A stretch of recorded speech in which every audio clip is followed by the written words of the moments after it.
সুকান্ত মুখোপাধ্যায় সরাসরি শ্রীনগর থেকে।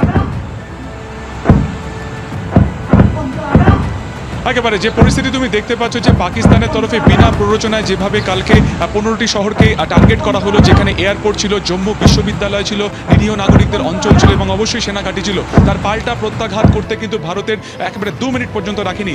P4 insulated water tanks, kitchen and bath fittings, বিশুদ্ধ জল, সুস্থ জীবন, P4 আজীবন।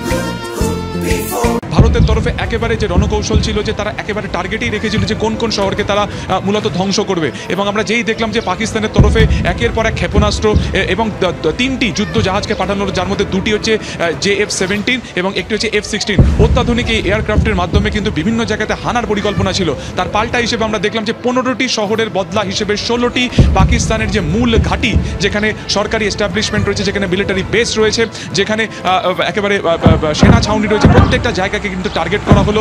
একেবারে করাচি যে বিমানবন্দর তাকে কোমর ভেঙে দেওয়া হয়েছে, ওরপাড়া যে সমুদ্র বন্দর রয়েছে সেটাকে ভেঙে দেওয়া হয়েছে, অর্থাৎ পঙ্গু করে দেওয়া হয়েছে এই মুহূর্তে পাকিস্তানের যে যে যে একেবারে ডিফেন্স সিস্টেম রয়েছে সেটাকে।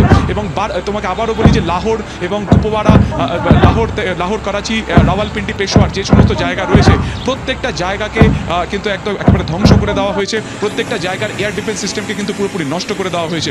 এখন দেখার যে ভারতের তরফে পুরোপুরি অ্যালার্ট মোডে রাখা হয়েছে প্রত্যেকটা বাহিনীকে, যার পাল্টা জবাব কিন্তু দেওয়া হবে ভারতের তরফে যদি না পাকিস্তানের তরফে কোনো রকম প্ররোচনা দেওয়া হয়। পাশাপাশি জানি রাখি যে সীমান্তবর্তী যে সমস্ত জায়গা রয়েছে, এই বারামুলার তোমার উড়ি সেক্টর কিংবা তোমার অন্যদিকে হচ্ছে কুপওয়ারা, প্রত্যেকটা জায়গাতে ফরওয়ার্ড যে পোস্ট রয়েছে পাকিস্তানের, সেই পোস্ট ছেড়ে কিন্তু তাদের সেনারা পিছু হটেছে।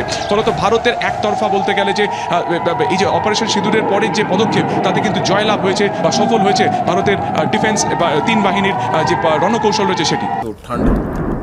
किस तरह लड़ती है, आवाज़ों से आप महसूस कीजिए कि जंग होती क्या है।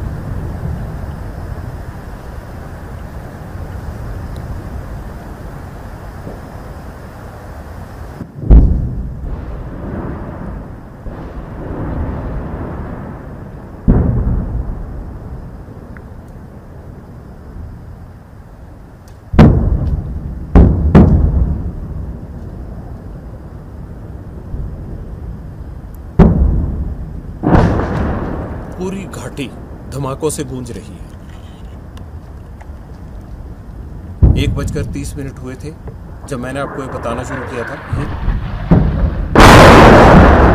ये पाकिस्तान की तरफ से आया है, जो बिल्कुल हमारे नज़दीक आकर तेज़ी से फटता है। ये उस तरफ से आया है क्योंकि हम पुंछ में मौजूद हैं। LOC थे तकरीबन 1-2 किलोमीटर 3 किलोमीटर के फासले पर, कहीं ये 5 किलोमीटर का फासला, कहीं 4 किलोमीटर का, कहीं 2 किलोमीटर का, तो हम वहाँ मौजूद हैं। जो बहुत भीषण आवाज़ के साथ हमारे करीब फटता है, वो धमाका पाकिस्तान की तरफ से फेंके गए शेल या फिर मोटार का होता है। जो ये हैवी आवाज़ आ रही है भारत की तरफ से, जो उस तरफ पाकिस्तान को जवाब दिया जा रहा है, ये उस शेलिंग की आवाज़ है।